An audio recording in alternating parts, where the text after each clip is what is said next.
Welcome to Penrose Learning, where we make understanding easy.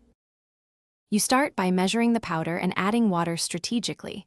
Pour 400-500 ml cold water into the shaker first, because liquid first prevents the dry powder sticking to the lid and walls. Then add the correct scoop or weight of Huel. This order makes mixing faster and reduces clumps. Once done, drop in the metal mixing ball, close the lid firmly, and flip the shaker upside down to check the seal before vigorous shaking. This small sequence saves cleanup and improves texture. You need a rhythm. Shake hard for 10 seconds, then gentler for 10-20 seconds.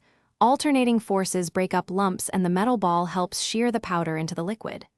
After the first burst, tilt and tap the shaker to release trapped powder from seams, then finish with a few controlled flips to smooth the texture. If it's too thick, make sure to add 30-50 ml water and shake another 10-15 seconds. This adjusts consistency without diluting flavor excessively. You're at the finish line.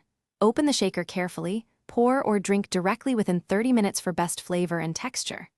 If you encounter clumps, don't panic. Strain into a glass or add a splash more water and reshake aggressively.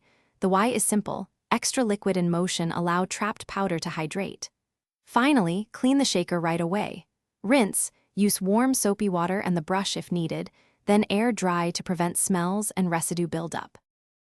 Thanks for watching. If this was helpful, leave a like and consider subscribing. See you next time.